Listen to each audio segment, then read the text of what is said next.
राधे राधे सांग मैंने चलतु आज मु बनाऊँगी फूलकोबी आलू भजा। ए फूलकोबी टे काटिदेवी काटे पानी रे पकईदेवी देखु ड्यूटी आसला बेलू लेट हो गला तो जल्दी जल्दी टे भजा भाजी देवी भात डाली भजा करी खाईदेवी आ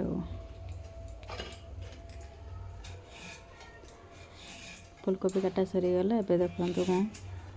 आउटा काटी नौची आपण मैंने कौन रोषे कर खाई सारे निहाती कमेंट रे जनइबे। मोर तो सबुदिन खाइला बेलू 2:30 3टा हो जाए। एबे देखु आलू एमती लंबा लंबा करी काटिदेली बिना फुटण रे माने बिना पियाज रे भजा करी ओनली फुटण आउ टिके तेल देकी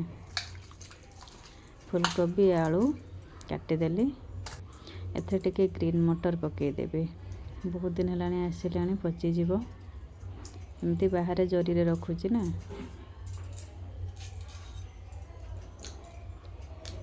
जेहेतु फ्रिज नहीं कौन करी जरी भितर रखीदे एबे देखु परिवा सब धोईदेली एबे चलतु भाजवा एपटे भात नहीं हो सारा भातटा टे काढ़ीदेवी एबे कढ़ई गरम हो गला टिके तेल देदेवा 1 चामच पाखापाखि कढ़ई अलरेडी गरम हो गई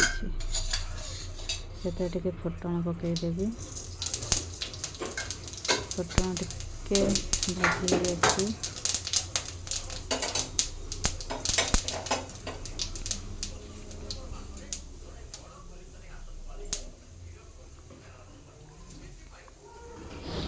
एबे से कंचा लंका 2टा रखी मोर टिके लंका टिके मु राग टिके बेसी खाए से पुणी कंचा लंका 2टा कंचा लंका को मझे खंड करके पकईदेली एथे पियाज किसी आउ देवी ना केवल फुटण और कंचा लंकार भजा अल्प तेल कमी भाजी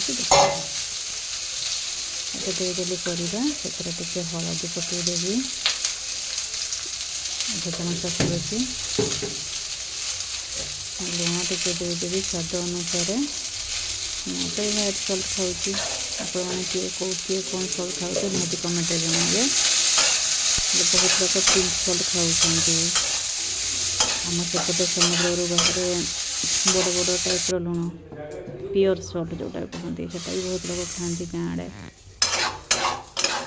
देखु कम तेल टिके गैस को पूरा सिम करके भजा भाजी तले लगी जाए जेहेतु कम तेल ना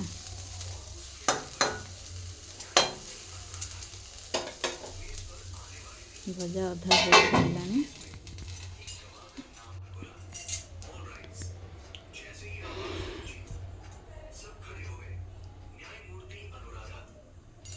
देखु मो भजा हो सारा गरम गरम भजा टिके लास्ट को जीरा गुंड पकई काढ़ीदेवे गरमा गरम चलतु भात सह खाइबा।